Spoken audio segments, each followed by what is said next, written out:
Hi guys. So a few days left before the September exam. So I could compile all the March 2022 questions and I have made a mock test out of it. Uh, I understand that you must be a little tensed and exhausted with all the studies, but trust me, solving the mock test before the exam is the right way to go.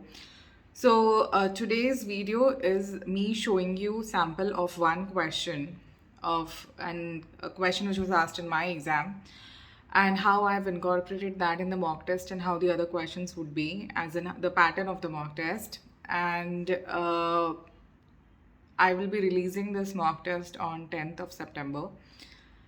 So you can solve it on 10th and 11th and take a break, revise the important points, learn what mistakes you did while solving this mock test, and you can go and give your exam after 2 or 3 days. I think it's on 14th, 15th of September, I guess.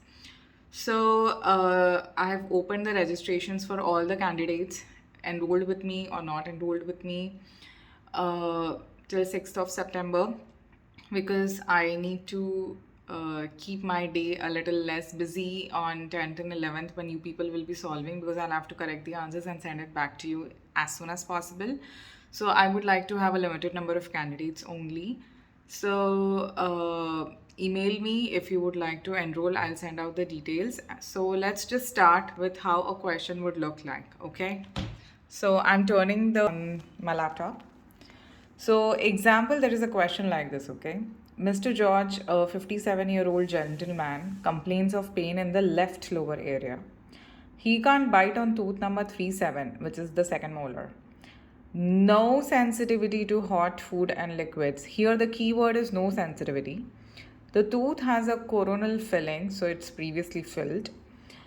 And what the question says, he can't bite. Okay, so he's a diabetic patient and he says diabetes is controlled and his last visit to the GP was a month ago. So now you read the question. Now in the exam you have to read it again because the second time when you are reading you are analyzing the question. So first of all, he's a 57-year-old and he's having pain. Pain is because he can't bite. So instantly in your mind the thought of a cracked tooth should pop up. No sensitivity to hot food and liquid. So, upon reading this sentence, you should think either the tooth is necrotic or it is still vital, but there's a cavity below the filling or the filling itself has not yet reached the pulp. So, it can be vital, it can be non-vital. He is a diabetic patient, so chances of having a pocket and pain because of that is also a possibility. But he says that diabetes is controlled, but his last visit was to a GP a month ago. So you don't know the current status of the diabetes. You see, so instantly now you have not read the question, you have analyzed it. Now I'll give you a trick how to solve the sub questions. So first sub question is how will you investigate? What this question means is how will you investigate the tooth in question? Now they have already mentioned the tooth. Normally, the pulpal pain is vague and the periodontal pain is very specific, but it can be a trap also in the question. So, let's just believe that they are saying that you have to investigate the source of pain, and they have already mentioned tooth number 37. And they have said there is no sensitivity to cold and hot food. So, here I'll be confused between two options. I would be confused between percussion and cold test. Now, when I'm confused like this, I will initially go by the book standard and choose cold test because I have to rule out it's a pulpal pain or not. But let's just say that I'm still confused between percussion and cold test. You know, sometimes further sub questions give you an idea as to what the examiner is actually asking. So now when I scroll down to the second and the third questions, let me read out the third question to you. Which of the methods of cold testing is preferred for pulp testing? Even though this question is not directly related to the scenario, this kind of gives away as to that they are pointing out on the pulp test. You understand? So, since I was confused on percussion and cold test, now my confusion is a little less and I would go with the cold test. You understand what I'm saying? Sometimes the further sub questions give away the answer of the first question. So that's good. So you should always scan all the 5 questions before you attempt any one of them. the time will be really less in the exam. That's why when you solve the mock test, you're kind of preparing for it. Practice makes you perfect, okay?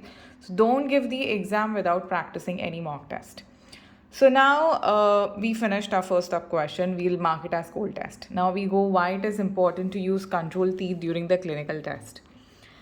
To calibrate a patient's response so that the patient can indicate which tooth is being tested, so that teeth can be tested repeatedly to test whether isolation is adequate. Here, I would go with to calibrate the patient's response as to how he reacts upon testing the control tooth. So, you will know his reaction when you are actually testing the affected tooth. Now, which of the methods for cold testing is preferred for pulp testing? Regular ice. Well, we used to do that sometimes, but of course, the answer should be refrigerant spray or carbon dioxide ice. But in case carbon dioxide was not mentioned, you could have used regular ice. Flooding the arch with chilled water, you cannot do that because the water is going to touch all the teeth. You would never know which tooth is the problem. A blast of air from air water syringe, acceptable, but and can be done. It's not a wrong option entirely. But if you go with the hierarchy, it should be always carbon dioxide followed by regular ice and then blast from the air. Flooding the arch with chilled water is not an option, okay? Now you took a periapical x-ray and the tooth has a deep caries, almost reaching the pulpal floor, and a lot of secondary dentine is formed, which is expected as the patient is 57-year-old. Reducing the level of pulp chamber floor, and there is a periapical radiolucency. Which anatomic structure will help you to determine the floor level so that you don't perforate? Cemento-enamel junction, the CJ junction is the right answer because that is the place which coincides with the pulpal floor. Inclination of the tooth will give you an idea from where to start the RCO. Mesiodistal width of the tooth and the buccolingual wing width of the tooth is not the correct options. So here the answer should be cemento-enamel junction. Now the patient is diabetic, and what significance does this hold for the patient and the treatment plan? So when you mention the patient is diabetic, as you must have read from therapeutic guidelines, there are always delayed wound healing and more chances of infection. So let's see the options. Diabetic patients have a decreased prevalence of teeth with periapical lesions.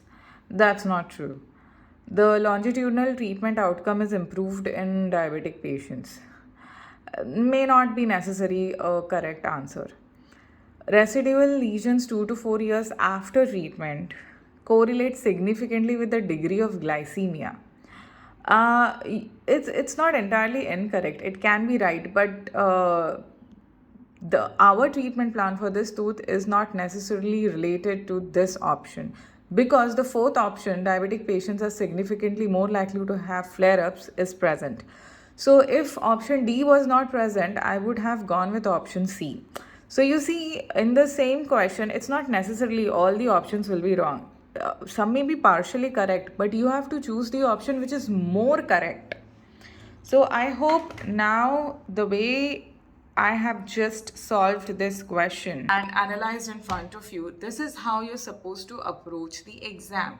So there'll be multiple right options. You have to choose the most correct one in the order of priority. You understand? So read the question, read the sub-question properly. All the sub-questions may not be related to the scenario. It may be just a basic dental question.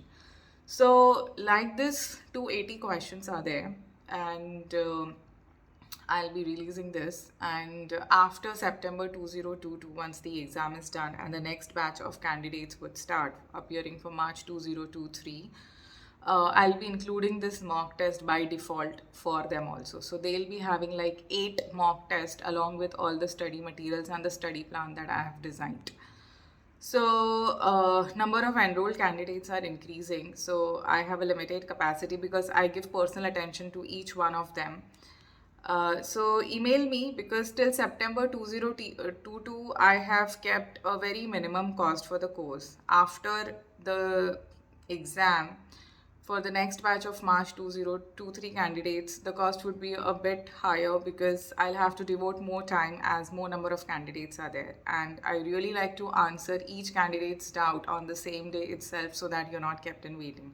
So I do need to devote a considerable time. So the rest details you'll get on the email. So again, if you wish to appear only and only for this mock test of 280 questions, which would be held on 10th and 11th of September, the registrations would close on 6th. Just email me, I'll give you out the details. Okay, and best of luck. I hope you understood how the question is to be solved. Bye bye.